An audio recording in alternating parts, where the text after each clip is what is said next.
And there's no way in hell that I'm gonna let this happen to anyone anymore. I was so, it's not even anger, it's not even mad. I was like, I'm not gonna let this happen. I can't. The pain of losing a child is a heavy one, and Lily wanted to channel all of her energy towards stopping this growing trend. One of her best friends was the president of some club in South High. They had a Red Ribbon Week, and they asked me if I wanted to come and speak. And we're talking about now 2014, mid 2014. And I went to South High, and I'm walking in with a huge poster of Valentina that my girlfriend had made. I took it with me. And they told me, okay, you wanna talk? I'm like, sure.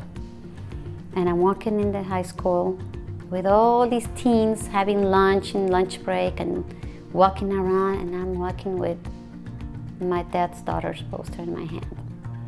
So it was pretty hard, but I got out there and I talked. And I saw the impact that it had on the teenagers, on these young teens. And next time, Torrance High asked me to come and speak. And I said, you know what, I have pictures of the funeral from the Daily Breeze. Can I bring like a little slideshow? They're like, sure. So I went bigger. It just made sense to name her organization Street Racing Kills, and the wheels were set in motion and Lily started her nonprofit organization. This awareness is so important to get them when they're so young and hit them with something so real as what happened to Valentina. It's a way of me selfishly keeping her with me, and that's, believe me, I'm holding on to her. She's with me the whole time. And at the same time, her death will not be in vain. And I want her to save lives. And I believe she's saving lives every time we go there and talk.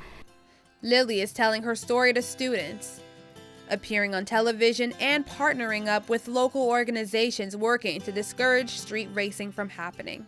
When I'm there, I talk about driving under the influence, distracted driving, of course, illegal street racing, because they do get challenged. These kids are not professionals, they don't know, they're excited, they have a car now, they can move around, and then the hormones are going, you know what I mean? But the driver with Valentina, that was her friend.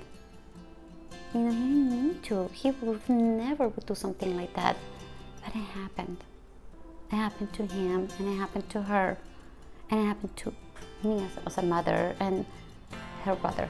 So this is something that we're all going through together. Meeting that young man was part of the healing process for Lily. I saw him and we went to, I think it's Torrance Park, the one next to Torrance High. It's a small park. And I'm sitting there on the bench waiting for him, and I see this tall, skinny kid with his little cap on. And he comes up to me, and he's just like, he was so scared. He was so scared. He's just sitting there, he's like, I don't know what to say. And I'm like, he's like, he saw this. And this is Valentina's plug. And this is the only thing left in that bag full of glass. And I always wear it. And he looks at it and he goes, that's Valentina's plug, isn't it? She was wearing it that night. And he's just crying. He's like, I have no friends. He goes, everybody thanks me for everything. And he just started crying. And so it's like, I think my mother instinct kicked in, and I'm hugging him, so we're both crying. And he just kept crying and said, I don't know what to say. He's like, I have nothing to say. All I know is that I'm gonna take full responsibility of everything. And I told him, thank you. Thank you for taking the responsibility. Thank you for, you're gonna be okay. I go, you got your parents. And they were there standing, both of them. I go, your big family is gonna take care of you, and you'll be fine. I go, you're gonna be fine. You're doing a good thing by taking responsibility of what happened. So we get up and we hug, and he wouldn't let go of me. There was a feeling of relief and peace after their meeting. And Lily says she felt Valentina's presence the entire time. All of these events pushed her to continue forward. And I know we're not gonna save the world, but I'm happy with one life. I'm happy with one parent, sparing one parent from what I'm going through. And just keep going. I'm getting more and more ideas of what to do as I'm going. This all comes from a place of love and pain and hope.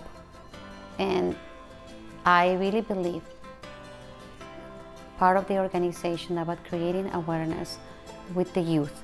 That's all I want to take care of, these teenagers, and I see them as like I'm seeing Valentina and her friends. Social media has made it easier for street racers to coordinate and arrange meets, but local police are cracking down. That same year, the Los Angeles Police Department created a task force specifically to target street racing, and Lily's doing her part by sharing her message. And the presentation is pretty hard sometimes, so at the end we want to give them like a little relief and that everything's going to be okay. Take this bracelet with you, wear it. So we give them this right at the end. So, and it has an inside message. I always tell them, I want you to turn the bracelet around and it says live for Val. And I asked them to live what she couldn't live. According to the DMV, anyone who participates, engages, or aids a speed race violates the law and can be cited.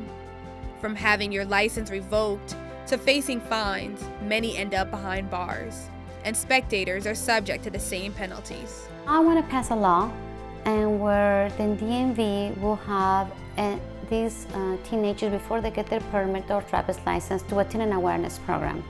This awareness program is going to have driving under the influence of drug and alcohol, distracted driving, and illegal street racing. Once you have this certificate that you passed the program, then you can go get a license. Without the awareness program, I don't think that an adolescent should have a driver's license yet to drive. It's that they're already driving young enough. The holidays are still too hard to celebrate since the accident took place in December. But every year they remember Valentina on her birthday. It was March 31st. And we used to go to Hermosa Beach, because that was our favorite beach. Now we do it here. Then we had some friends come over and family members come over. And then tradition for sure, everybody brings a balloon.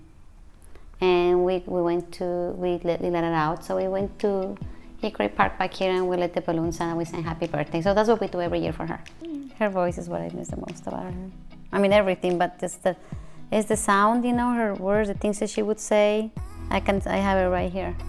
Lily invited many of Valentina's close friends to take a few items that belonged to her daughter to remember her by.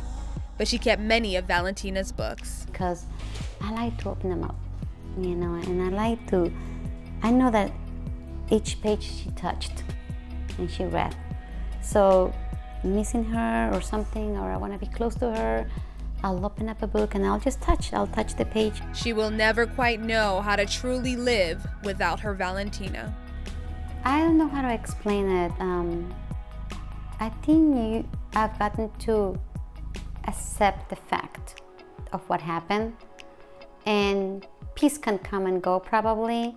I don't think I'll ever have, the pain never goes away. It's like, it just maybe one day you feel it's stronger than others. You learn to live with it. Basically, you learn to live with this. This is, personally, in my life, my organization is what keeps me close to her. That's why I'm so passionate about it. It's about her saving lives. It's about her death not being in vain. And maybe you're right, maybe that can give me a little bit of peace knowing that she's preventing anyone to having her same fate. Lily's daughter died in a tragic accident that could have been prevented. And now Lily has made it her life mission to spread awareness of street racing, and one day hopes to increase the steps teenagers must take before getting their license or driver's permit. She is currently working on raising money to purchase her own crash car to bring to her presentations. And through her speeches, Valentina lives on. For Faces of Torrance, I'm your host, Jessie Pierre, speaking to ordinary people doing extraordinary things.